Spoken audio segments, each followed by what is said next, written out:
নমস্কার বন্ধুরা, আপনারা দেখছেন আরসি ড্রয়িং। আজকে একটা নতুন ধরনের আঁকা আঁকছি, ক্রিকেট কিং। আর কিছু বলবো না, দেখতে থাকুন।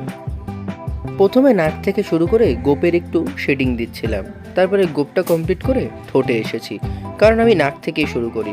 একটু মিস হয়ে গেছে ভিডিওটা, তাই চোখটা আঁকতে শুরু করেছি। তার কারণ মুখের ফেসটা অনেকটা এঁকে ফেলেছিলাম, কিন্তু বুঝিনি ভিডিওটা অন ছিল। এভাবেই আমি শ্যাডো করতে শুরু করছি।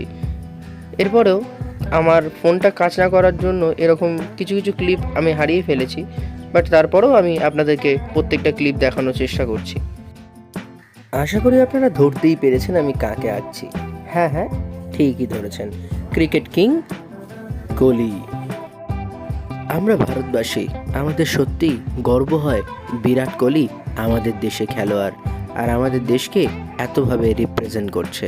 তাই তো সবাই বলে ক্রিকেট কিং কিং কোহলি।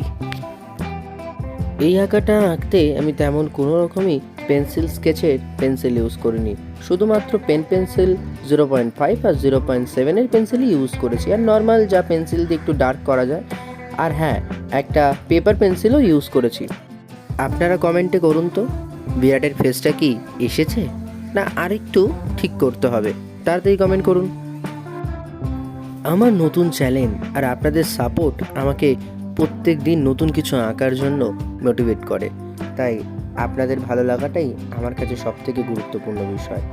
দেখুন বিরাটের ফেসটা কতটা উজ্জ্বল লাগছে, আর এখন আমি আমার ছোট্ট একটা সাইনও করে দিলাম। এবার জাস্ট পেপার পেন্সিল দিয়ে একটু শ্যাডো ফিনিশ করার চেষ্টা করছি। আপনারা বলুন কেমন লাগছে।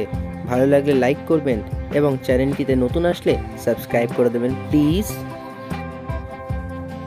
এবারে ব্ল্যাক চারকোল পেন্সিল দিয়ে জাস্ট ডার্ক করছি চুল এবং দাড়ি গোপগুলো। ফাইনালি আমাদের বিরাট কিং কোহলি রেডি। কেমন লাগলো অবশ্যই জানাবেন। আপনারা দেখছেন আরসি ড্রয়িং।